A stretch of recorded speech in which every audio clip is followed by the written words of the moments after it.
O Z Y W O M B podcast. I'm Shan. I'm Aria. Say Ari. Abby. Welcome to Cozy Womb Podcast. Let's go. Hey, this is Shan, mom of the girls. Thank you for checking in. If this is your first time at Cozy Womb Podcast, welcome. It's a very random but frequently posted show. Enjoy what you can when you can. It's for new parents. Y'all are very welcome. It's for second, third, or more time around parents too. And I did not forget those of you who aren't quite there yet, haven't had your first kid, but you're thinking about it and you're just curious on what it takes to go ahead and survive the kids that you may make. Cool. Since we're all here, let's get into today's episode. Do your kids fear you or do they respect you? That is the question. A lot of parents now may think, oh, my son is not scared of me. Oh, that's going to be a bad thing. Or they're going to be rude. Or they're going to, talk back or whatever. Not necessarily so. And some other people may think like, oh, my kid respects me because they know not to talk back. Or they're going to get this. So I'm going to do this. But if you got to do things after they state their thoughts to you in a certain way, do they respect you or do they fear you? And that's like a thin line that I think everybody needs to get an understanding with, because if you walk around your house and the way that you treat your kids is through fear, then they're going to put fear in other people, thinking that's the way to gain respect. And that is no way to gain respect by making someone fear you or fear something that you may do to them. You don't want that to happen with girls. You don't want that to happen with boys. So you just have to be mindful of what you're pushing as far as your characteristics onto your kids. Growing up for me, my father's parenting was based on fear. Like if you didn't fear him and you would stand up to him, he would take that as disrespect, or you don't respect them, or oh, I gotta do something to you because you need to be scared to not even step up to me. And there's a way to disrespect and be like, I don't fear you, but I just feel like I need you to understand X, Y, and Z. There's a way to do it. And for him, when he walked into the house, when I was little, I remember that was when all the fun must stop. All right, put this away, put that away, turn off the TV, go in the kitchen, sit at the table, don't say nothing. If he walks in the kitchen, you better make sure you say good evening first, even though you're the one walking in the house. So with my mom, it was like the polar opposite. My mom was not a disciplinarian at all, by no means, which made her look very weak to me, which made her look like one of the kids. So after I was 8, my mom moved to Maryland and we were living, me and my youngest brother were living with just her, and my dad wasn't around. He was still in Philly. And imagine being in a house or apartment with one parent and older siblings and no disciplinarian. That was my house. So me and my brothers, we fought for anything that we wanted. We yelled, we ran, we threw stuff, we wrestled, we did all these things, and all my mom would be like, stop, you're making too much noise, stop. That's it. No hitting, no grounding, no go to your room, none of that. So I had to figure out how to be a kid, be her only daughter, discipline myself, give my own boundaries, and protect myself. Because whenever it came to any frustrations or things being quote unquote bad, my mom's defense mechanism is to shut down, to ignore, to act like she doesn't see it, to act like she doesn't hear it, to act like it's not happening. So, with that being said, what made my mom like that was the fact that she had a mom. My mom was one of 13 kids in Jamaica. And when anybody would get in trouble for something, they all got in trouble. They all had to line up and get the belt, get a switch, get whatever my grandma could get her hands on. And that's how they were disciplined. So once my mom seen that, to a point where people were bleeding from a whipping, to the point where people need stitches, that's how my grandma was. And my grandfather, she said he wasn't that bad, but he would like whoop them with the belt. My mom grew up to the point where she became a woman, she had kids, and she just didn't discipline anybody.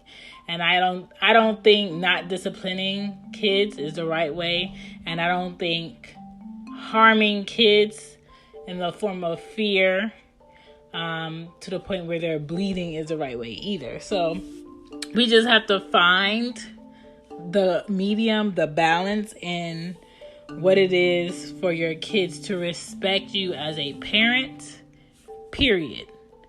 You shouldn't have to put fear in your kid for them to respect you. If you have to put your fear in anybody for them to quote unquote respect you, then they really don't respect you, they're just scared of you. That's all it is. So for parents who try to parent through fear, you end up with kids who lash out on the first sight of freedom. So when I was a teenager, I had a friend whose mom was a preacher, and anytime her mom wasn't around or her grandmother wasn't around, she was out doing something she had no business doing. She was down the street somewhere she had no business being down the street. She was at somebody's house getting a tattoo when she was underage and shouldn't be getting a tattoo. She was doing whatever she wanted at any time she got a chance to. And you don't ever want it to be to the point where, oh, I told my child I used to do this as a little girl. I'm this, out in the open. They know not to do this. I tell them not to do this, and they better not do this. And as soon as you're not around, they do that. There has to be a better way. You can't raise a child or parent a child based on fear, because they're going to lash out.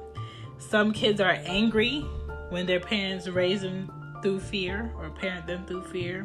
They could be socially awkward, where they don't socialize with other kids their age well. They're not honest. So they'll only tell you half of the truth, or they'll tell you a lie for the sake of you not being mad, but you know that something's not adding up, and they know that I'll get away with it as long as I say it the right way. That's just going to make them grow up into adults that lie for the sake of getting ahead or getting by, and that's not going to get them very far. And you want kids that are obedient when you're not around and are obedient when you are around. And you don't ever want your child to feel comfortable to disrespect you in public. You don't ever want your child to feel comfortable or feel bold enough to talk to you any type of way. And mind how you talk to your kids, because your kids may talk to you a way when they're frustrated or they're angry because you talk to them in a certain way when you're frustrated and you're angry. And I understand that, you're the parent and you pay the bills and this is your house and this is your car. Cool. But for a child, they're not adding all them things up for the sake of you being a parent. So you just have to be that example. And it is hard to try to be the example for your kid on what your kid should be as an adult when you're mad and you're frustrated and they're doing something they have no business doing. But that's the work of parenting. That's a part of it, is to hold back when you could say more, or to not say when you want to say. That's a part of being a parent. And parents who speak to their child, give examples of why their child shouldn't do something, and are open with them about what's really going on outside of the house, what's going on the news, what's going on at school, what's going on at work. I feel like those parents will get that love and that respect, and those kids will have those standards of what they don't want to get into and what they do want to get into. and also the standards of how they pick their friends and their associates and who they hang with. And I think the kids who are really chill and relaxed and aren't looking for opportunities to go against the grain or looking for opportunities to have alcoholic drinks at like 12 or 13, or looking to grab your keys to go joyriding even though they know they're not supposed to. I feel like those are the kids that are, raised based upon you putting fear into them, and that's not going to work. That's definitely not going to work in 2019, because kids today have a lot more access than I did when I was younger. And the way that parents usually work is their day is full of a 8-hour shift, either from 6 a.m. to 4, or from 7 to 5, or from 8 to 6 p.m. And that's a lot of time for your child. 1, to go to school. 2, to do something after school. 3, to get home and leave and do something, and still come back home and you have no idea what happened today. So I want personally that trust factor, my expectations to be met and exceeded as far as what I want my kids to do. I want my kids to be forthcoming. I want them to not be stressed or not be filled with fear because they're afraid of what I might say or what I might do. And I just want an open environment. I want an open environment of them coming to me and asking me certain things, or telling me certain things, or even having friends that are in trouble and they come to me and their friend can tell me what's going on because they're too scared to talk to their parents. I want to be that type of mom. And parents have to understand, through that fear will come secrets that child doesn't want to share, because they fear you so bad that they just don't want to fathom what your outcome would be with them saying things or doing things. So they make sure that if they do something, you never find out. And most of the time, if a child finds ways to do something that they don't ever want you to find out, it's usually something they have no business doing. So just be mindful of the fear that you're putting in your child for respect, and just worry about, how can I show up in my child's life to the point where they will respect me for it, and I don't have to put fear in them. I think that should be the goal.